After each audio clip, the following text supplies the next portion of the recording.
lai Dieva miers jūsu namā esiet bagātīgi svētīti. Šodien brīnišķīga piekdienas diena, brīnišķīgs laiks, lai būtu kopā ar Jēzu un dzīvot viņa vārda gaismā, dzīvot viņa patiesībā, dzīvot viņa mīlestībā, dzīvot kopā ar Jēzus Kristu dienas. Un šodien lasīju brīnišķīgu raksturvietu Jāņa evaņģēlijs ar Jāņa evaņģēlijs 13. nodaļa no 1. līdz 20. pantam. Un tur ir aprakstīts, kad Jēzus pirms Paskāles svētkiem, viņš vienkārši, kā tur rakstīts, kad viņš saprata, viņš zināja savu mērķi, viņš redzēja savu vīziju,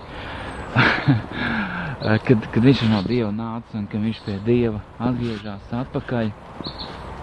Un viņš parādīja savu mīlestību savējiem, ja, līdz galam. Viņš parādīja savu mīlestību pret saviem mācekļiem. Un viņš paņēma, ielēja ūdeni tad traukā un gāja pie saviem mācekļiem, tad apsvēra priekšā, tad gāja pie mācekļiem un kājas mazgāja saviem mācekļiem. Un kā Bībelē ir ļoti brīnišķīga rakstvieta, kad Jēzus saka, ka viņš nav nācis, lai viņam kalpotu, bet viņš nācis, lai kalpotu tā kā mums un lai atdot dzīvību par mums, atdot dzīvību par daudziem. Tad Jēzus sirdī ir mums kalpot, un mēs esam viņa bērni, mēs esam viņa kalpi. Mēs esam viņam izredzēti un dārgi. Un viņš ir mūsu svētību avots, un viņš ir mūsu dzīvības avots, un viņš ir mūsu prieka avots. Un es ticu, šodien arī Jēzus nāk un mums kalpo ikdienas, un es to izjūtu viņa mīlestības svētību, viņa vadības vai dzīvei. Un viņš kalpo man, viņš kalpo jums, un viņš šodien mazgā kājas mums. Un tad, kad viņš mazgā mācekļiem kājas, viņš pienāk pie Pētera, un Pēters saka, nē, tu nemūžam nemazgās man kājas. Un Jēzus saka, viņš saka, ja es nemazgāju tavas kājas, tad tev nav daļas pie manis. Tev nav daļas pie manis.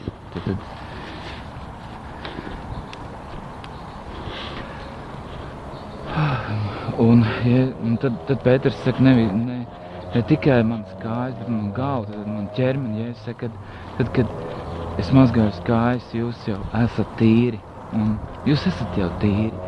Tikai es saku, kāds no jums nav tīrs, un par to viņš runāja par Jūdu Iskariotu, kas viņu nodeva Jēzu Kristu. Un mēs neesam tie, kas nododam Jēzu, mēs viņam atdodam savu dzīvi un savu dzīvi veltījam viņam, mēs esam gatavi kalpot viņam, un viņš kalpo mums, un tas ir, kas saka, no abām pusēm, jā, mēs izrādām savu mīlestību pret viņu. Un Jēzus arī tālāk saka, viņš saka, jūs mani saucat par kungu un mācītāju, un es tas esmu, jā, viņš saka saviem mācekļiem. Un ja es saku, ja es kungs un mācītājs esmu jums gājis, mazgājis arī jums, pienāk es citam kājas mazgāt, tad citam kalpot, parādīt savu mīlestību līdz galam, viens otram, kalpot viens otram. Halleluja! Es klausījos kādu liecību internetā, un tur ir kāds brālis, viņš liecināja par to, ka viņš bija narkomāns. Viņš bija nonācis tiešām līdz tādam dzīves galamērķim, ka viņš vienkārši negribēja vairs dzīvot. Viņš vairs negribēja dzīvot. Un vienkārši viņš sēdēja savā istabā, un tur bija kādi bukleti. Un viņš paņēma to bukletiņu, un tur bija rakstīts, jau jāsas Bībeli. Un viņš sāka lasīt Bībeli, un Dievs atklājās. Viņš saka, ka viņam nebija tā, ka citi saka, es lasu Bībeli, neko nesaprotu, viņš saka, lasīja, un pilnīgi visu sapratu. Un Dievs atklājās viņa dzīvē. Dievs atklājās viņa dzīvē, un viņš teica, tad, kad viņš lasīja, un meklēja, viņš teica, Dievam, es vairāk nevaru dzīvot tā, kā es dzīvoju. Nespēju vairāk tā dzīvot, tā kā es dzīvoju. Tad pēkšņi viņa istabā, viņš saka, tā kā no visas pasaules visa pasaules mīlestība, jā, tad tā mīlestība, kas ir šī pasaulē, tā Kristus, jā, Kristus mīlestība, viņš savienojas vienā, tad atnāca persona, no kuras plūst mīlestība pret mums ar katru, un viņš mīl mūs.